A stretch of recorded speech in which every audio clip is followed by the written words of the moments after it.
आपने कभी सोचा है कि दिल्ली की सबसे बड़ी समस्या यानी यमुना नदी की सफाई हमारे नेताओं के लिए एक चुनावी मुद्दा क्यों बन जाती है? दिल्ली की राजनीति में इस मुद्दे को लेकर जबरदस्त बयानबाजी हो रही है। बीजेपी उम्मीदवार प्रवेश वर्मा ने सीधे अरविंद केजरीवाल को चुनौती दी है कि यमुना साफ करना कोई रॉकेट साइंस नहीं है, पर क्या वाकई में ये इतना आसान है? नमस्कार दोस्तों, मैं हूं श्वेता और आज हम बात करेंगे दिल्ली के एक ऐसे चुनावी मुद्दे के बारे में जिसने हाल ही में खूब सुर्खियां बटोरी। यमुना नदी की सफाई एक ऐसा मुद्दा जिसे लेकर सियासी घमासान मचा हुआ है। बीजेपी के उम्मीदवार प्रवेश वर्मा ने दिल्ली के मुख्यमंत्री अरविंद केजरीवाल पर जमकर हमला बोला।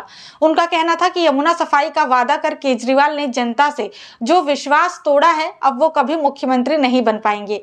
प्रवेश वर्मा ने केजरीवाल के उस बयान को याद दिलाया जिसमें उन्होंने कहा था कि अगर वो यमुना की सफाई में नाकाम होते हैं तो दिल्ली की जनता उन्हें वोट ना दे।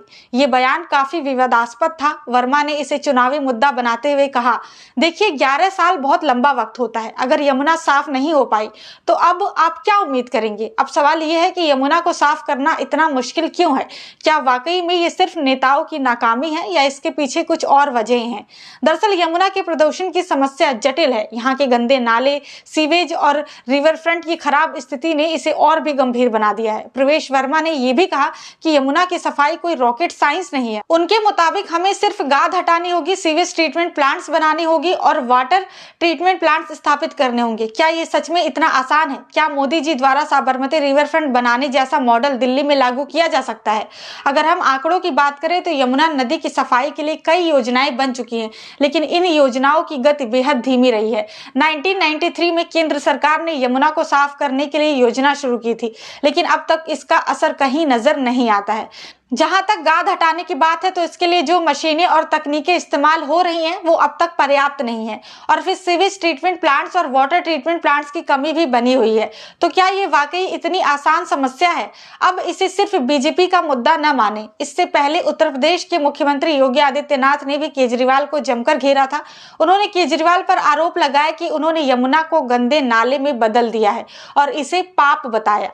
योगी जी ने तो केजरीवाल को चुनौती तक दे डाली कि वो अपने मंत्रियों के साथ यमुना में स्नान करके दिखाएं। इससे ये सवाल उठता है कि क्या इस प्रकार की आलोचना से हम यमुना की सफाई के मुद्दे पर कोई ठोस कदम उठा सकते हैं या ये सिर्फ एक चुनावी पैंतरा है? चलिए अब थोड़ा विचार करते हैं कि क्या राजनीति में इस मुद्दे को एक टूल के रूप में इस्तेमाल किया जा सकता है? क्या नेताओं के लिए यमुना की सफाई सिर्फ एक चुनावी मुद्दा बनकर रह गई है या इसमें सच में कोई ठोस काम हो रहा है? अगर हम दिल्ली के पिछले चुनाव को देखें तो देखा गया है कि इस मुद्दे को समय समय पर उठाया जाता है, लेकिन इसका परिणाम कुछ खास नहीं मिलता। तो सवाल यह है कि क्या हमारे नेताओं का यह वास्तविक उद्देश्य है कि यमुना को साफ किया जाए या फिर वो सिर्फ वोट बैंक के लिए इसका इस्तेमाल कर रहे हैं?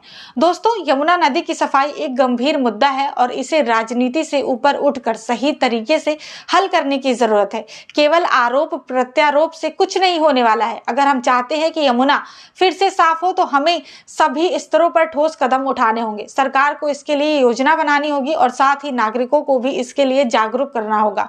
तो आप क्या सोचते हैं? क्या यमुना की सफाई को लेकर राजनीतिक आरोप प्रत्यारोप से कुछ होने वाला है या इसके लिए कुछ और ठोस कदम उठाने की जरूरत है? अगर आपको ये वीडियो अच्छी लगी हो तो वीडियो को लाइक करें और शेयर करें और चैनल को सब्सक्राइब करना बिल्कुल भी ना भूलें। मिलते हैं अगले वीडियो में।